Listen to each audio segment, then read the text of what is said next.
And we're live. So, why is the chat thing not coming up? Weird. Hi, my name's Dan Elkington. I'm a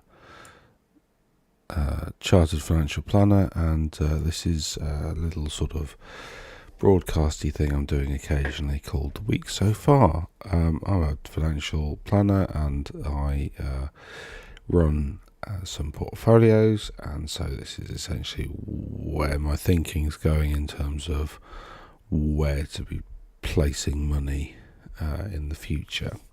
So this is me kind of reading through the news of the day and then just giving you an idea as to how that influences what I might do with portfolios.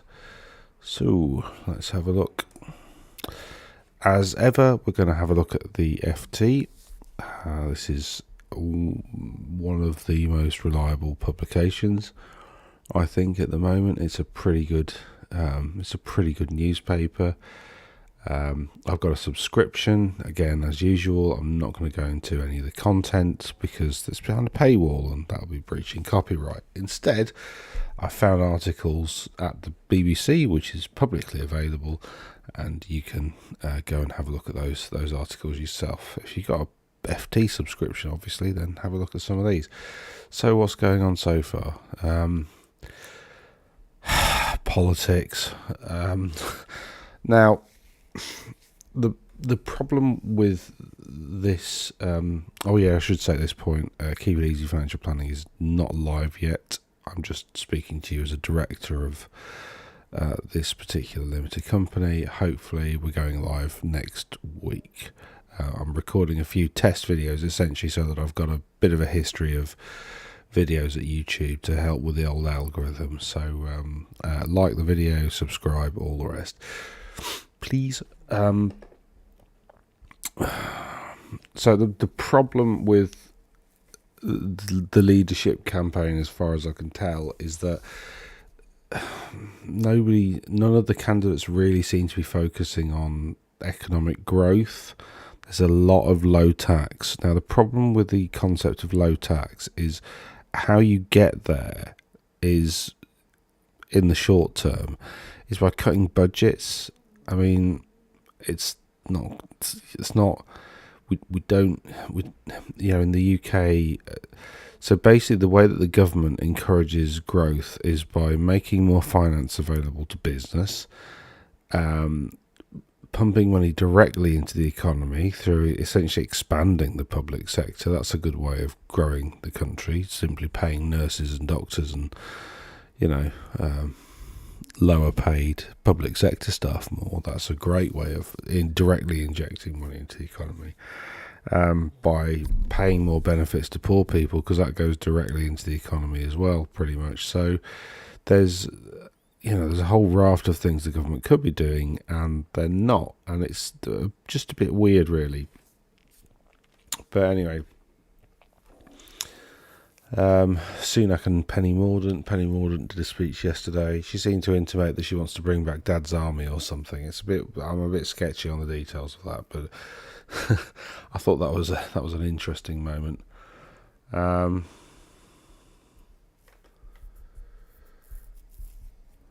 Yeah, I mean, inflation in the States is really high.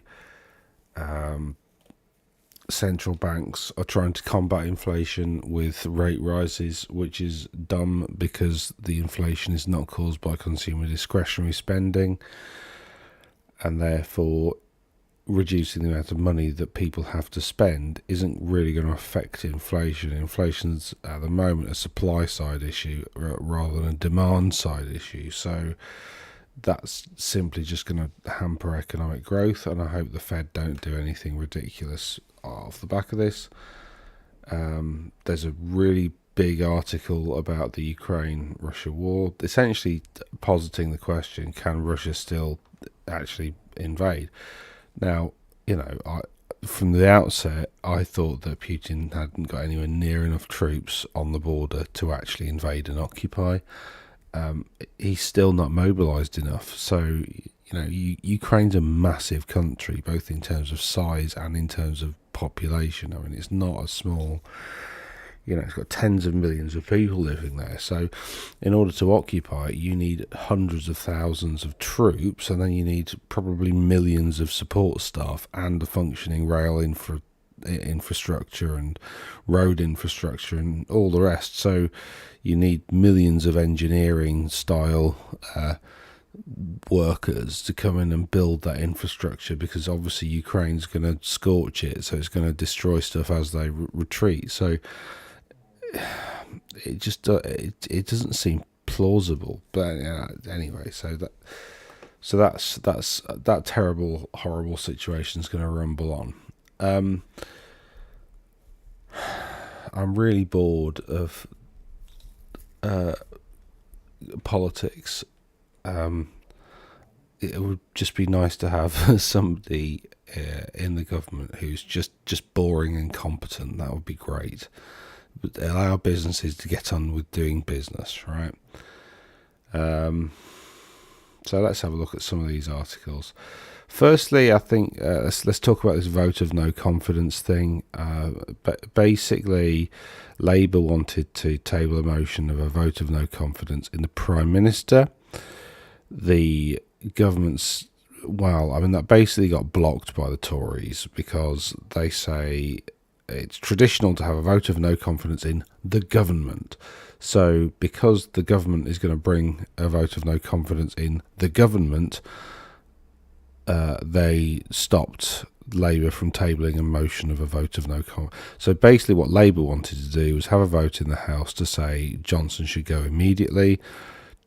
Essentially Johnson's fired back with, no, you must sack the entire government and force a general election. Basically, essentially Conservatives can vote to say, well, no, the government overall is fine, but they would find it very difficult to vote in favour of maintaining Johnson, bearing in mind most of them have just resigned, or actually most of them have already said he's got to go. So they're playing politics, basically. So, I mean, that's what's going on. But it's not helpful. It's really not helpful. But politics, right? This sort of unforced this forced loan has started to arrive. So everybody's going to get some money.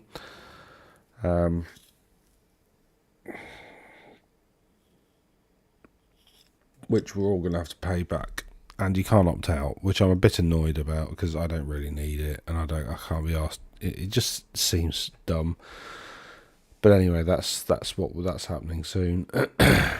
That's an important article actually, because we'll talk about that in a sec. That's interesting. So let's have a look. Let's just go through it. So Netflix and Microsoft team up for a cheaper plan with adverts. So Netflix's its subscriber numbers are down, and it's essentially using Microsoft infrastructure to put ads on a cheaper version of Netflix to try and get more subscribers back. A lot of people have cancelled. Obviously, a lot of people have cancelled. Inflation's really high, so people are going to stop spending money on streaming services. So Amazon Prime will probably see numbers drop. Netflix will see all of these online subs, because people have got to spend money on food, and that means less money on entertainment. This is just a natural consequence of high inflation. Typically gossipy. They're trying stuff like, have we had enough? Well, no, we haven't had enough of it. It's just people. So a lot of people just can't afford it. Anyway, so they're going to launch a cheaper service, and I genuinely hope it doesn't replace the core service, because actually I quite enjoy Netflix. That's me being selfish, but energy bills to rise more than predicted. Great. Anyway,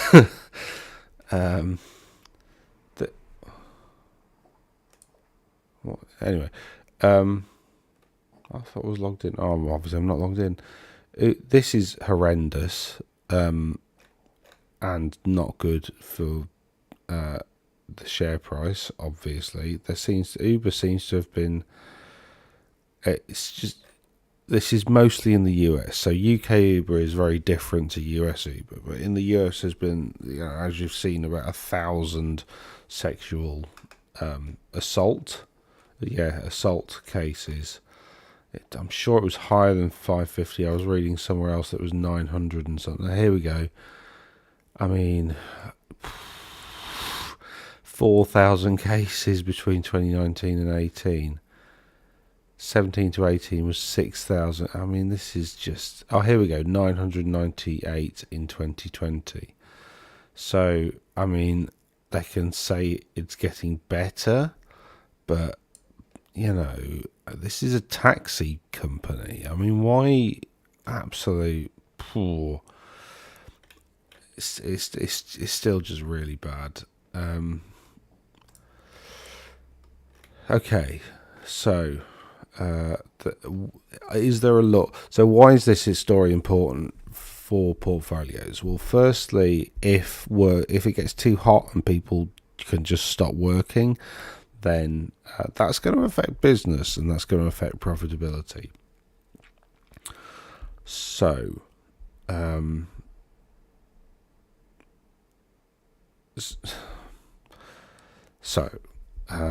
there is no law. The unions and health and safety executive have issued guidance, which is essentially that the temperature of a workplace should be at least 16 degrees C. So they've got a lower guidance band, but there's not really an upper guidance band at the moment. Essentially, you're not allowed to work if it's going to damage your health significantly. So, stuff like building and construction, as it says here, it's difficult because they can't just change the working day so that the builders come in early and go later, because they can't annoy local residents who might be trying to sleep in those times. So you could see house building suffer, or infrastructure spending. So all this money that the government's launched to do infrastructure work is probably not going to happen throughout the heat wave. So there's going to be a knock-on effect on the UK economy, which is great because it's not like we haven't had loads of them over the last few years at all. In global news, the BBC's not really reporting a lot. I mean, there's a bit more on the FT because they're a bit more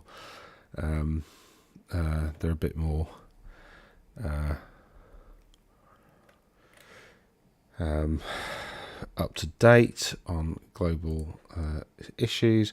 However, there's this ongoing crisis in Sri Lanka. Why is it in economic crisis? Massive inflation. The country's basically more or less run out of money, and it's defaulted on national debt, and there doesn't seem to be a particular plan. There's been a new prime minister installed. There's been a new president installed, and his plan is to get the military on the street, which is a bit not really helpful. There doesn't seem to be any plan to actually deal with the fundamental problem, so that's going to roll on. Climate news, there's very little in the BBC about climate. Amazon rainforest deforestation is at a very, very long high, which is not particularly good. You can see on the economic data here, US inflation hitting 9.1 is pretty significant.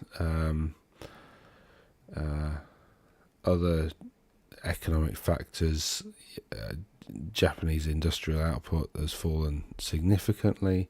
I think that's just happened 14 minutes ago. That's just been reported. This comes from about an hour ago. Japanese shares climbed, so I'd imagine we'll see that go the other way at some point. That's about it today. So, I mean, the world's still a very annoying place in terms of looking for returns in portfolios. I still don't think the UK market's a good place to be at the moment, despite the fact it's very cheap. It's still, there doesn't seem to be much positivity in terms of improving the performance of businesses in the UK.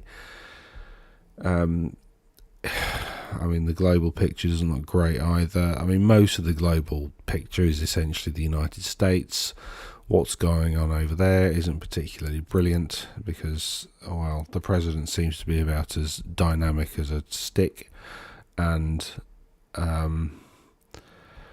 I seriously doubt whether his sort of spending plans are going to incentivize businesses to be better, or incentivize the people to work harder, and therefore become more productive. That doesn't seem to happen. He's not really talking about, enhancing